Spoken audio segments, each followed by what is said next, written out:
எங்கள் வீட்டில் குளவி கூடு கட்டியிருந்தது. அதை பற்றி தான் இந்த வீடியோவில் இப்போ நான் சொல்ல போகிறேன்.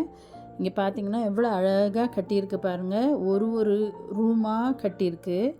இப்போ இந்த பொம்மை எங்கள் ரிலேட்டிவ் அவங்க கானாவில் இருந்தபோது அங்கேருந்து வாங்கிட்டு வந்து கொடுத்தது. இது வுட்டாலான ஒரு ஆஃப்ரிக்கன் லேடியோட உருவம். ரொம்ப அழகாக இருக்கும் இந்த பொம்மை. என்னுடைய யூடியூப் கிச்சனுக்கு மேலே தான் இதை தொங்க விட்டுருக்கேன். இந்த குழவி வந்து ஸ்லோவாக இந்த மாதிரி கொஞ்சம் கொஞ்சமாக கட்டிகிட்டு இருந்தது. நாங்கள் டிஸ்டர்பே பண்ணலை.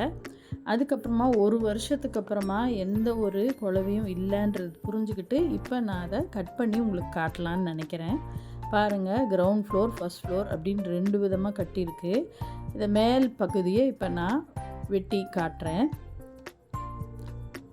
ஒரு ரூமாக என்ன அழகாக கட்டியிருக்கு பாருங்கள். ஒரு அந்த செக்ஷன்லேயும் ஒரு முட்டை அது போட்டிருக்கு. அந்த முட்டையிலேருந்து ஒரு குட்டி வாஸ்பு பறந்து போயிடுச்சு. இப்போ அதோட தோல் மாத்திரம் இருக்குது பாருங்கள். ஒரு ரூம்லேயும் அந்த ஒரு தோல் இருக்குது. எவ்வளவு அழகாக அதை கட்டியிருக்கு பாருங்கள்.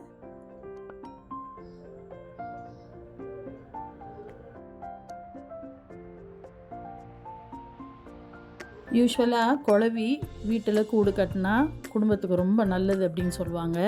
ஒன்று கல்யாணம் கூடி வரும், இல்லைன்னா குழந்த பிறக்கும் அப்படின்னு சொல்லுவாங்க, இல்லைன்னா நிறைய பொருளாதாரம் சேரும் அப்படின்னு சொல்லுவாங்க.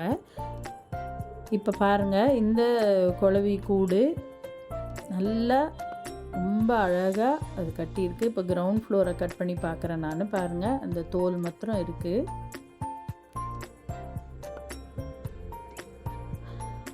குழவி அந்த இடத்துல நடமாடிட்டு இருக்கும்போது நம்ம அது கூடுக்கிட்ட நம்ம போகக்கூடாது. ஏன்னா குழவி நம்மளை கொட்டுச்சுன்னா அதில் இருக்கிற அதோட விஷம் வந்து நம்மளுக்கு ரொம்ப கடுக்கும்.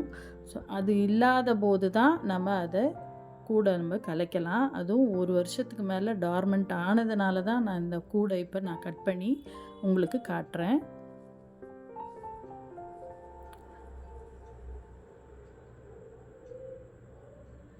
இயற்கையில் ஒரு ஜீவனும் தன்னுடைய கூடுங்களை என்ன அழகாக கட்டி அவங்க வந்து அவங்களோட வாழ்க்கையை நடத்துகிறாங்க பாருங்கள்.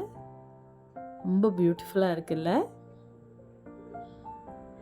நீங்களும் இந்த வீடியோவை பார்த்து ரொம்ப என்ஜாய் பண்ணியிருப்பீங்கன்னு நான் நினைக்கிறேன்.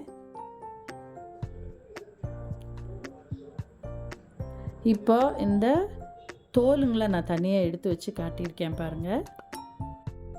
இந்த வீடியோ உங்களுக்கு பிடிச்சிருக்கும்னு நினைக்கிறேன். தேங்க்யூ ஃபார் வாட்சிங்.